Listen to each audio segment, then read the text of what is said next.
यह जानकर आपकी रूह कांप उठेगी, शायद कलेजा भी फट जाए कि एक छोटे से देश इजराइल को नेस्तनाबूद करने के लिए अपनी सारी दुश्मनी भुलाकर 57 देश एक साथ आ गए, लेकिन बैठक के दौरान मात्र कुछ घड़ी तक खुद को संभाल नहीं पाए और आपस में ही भिड़ गए।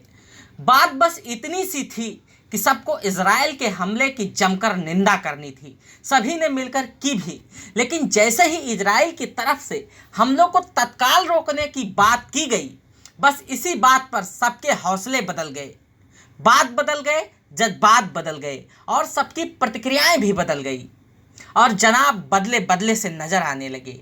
इस बीच इजराइल से लड़ने की कौन कहे, आपस में ही कहासुनी हो गई और यह बकझक छिपाए नहीं छिपी बल्कि जगजाहिर हो गई।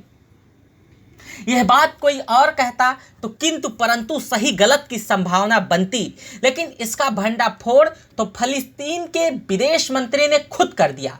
उन्होंने इजराइल के खिलाफ नरम रुख रखने वाले इस्लामिक देशों की खुलकर आलोचना की। इस बैठक में आए संयुक्त अरब अमीरात कई देशों के निशाने पर रहा। दरअसल पिछले साल ही संयुक्त अरब अमीरात ने इजराइल से अपने रिश्ते सामान्य किए थे। उधर सर नहीं मुड़ाए कि इधर ओले भी पड़ने लगे। अब यहाँ सवाल ये उठता है कि जहाँ दुधारू गाय का 4 लाख खाने के लिए लोग तैयार रहते हैं, वहाँ दुश्मनी कौन करे। वहीं यूएई के बाद बहरीन, मोरक्को और सूडान ने भी बड़ी मुश्किल से अपने रिश्ते इजराइल के साथ ठीक किए थे।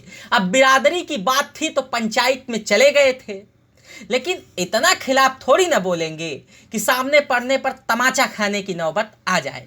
तो अंततः पंचायत में सब इस नतीजे पर पहुंचे कि वे मुंह से लड़ने आए थे, आपस में बकझक करके मामले का रुख मोड़ दिए। लेकिन इस पूरे मामले में पाकिस्तान और तुर्की ने सबसे ज़्यादा बहादुरी दिखाई। उन्होंने अपने समान फलस्तीनी बहादुरों के साहस को सलाम किया और इजराइल की जमकर भर्त्सना भी की। आगे क्या कुछ कहा मैं उनके बयान को नहीं पढ़ूंगा, क्योंकि इसमें सिवाय गीदड़ भभकी के कुछ नहीं है। भारत इस तरह की वाहियात बातों को ज़्यादा तवज्जो नहीं देता, हम उसी के नागरिक हैं। इधर इजराइल के रवैये को लेकर संयुक्त अरब अमीरात यानी यूएई नरम रहा।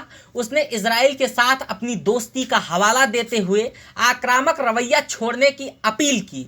इसके लिए उसने ट्रंप की अगुवाई में अब्राहम समझौते का हवाला भी दिया। वहीं बैठक के दौरान सऊदी अरब ने भी इजराइल के खिलाफ कुछ खास गर्मी नहीं दिखाई।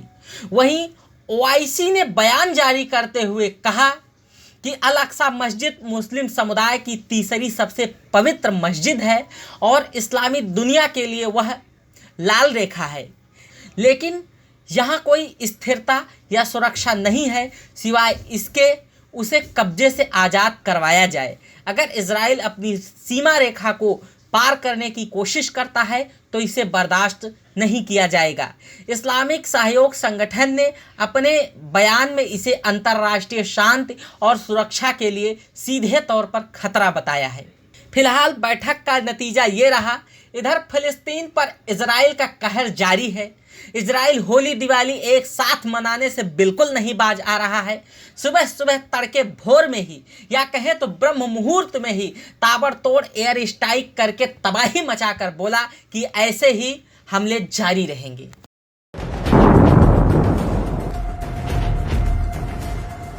אנחנו נמצאים כאן בגדוד, מבצעים מערב כנגד חוליות נ"ט כבר מספר ימים ומגיעים ללא מעט הישגים ואנחנו במרדף אחריהם.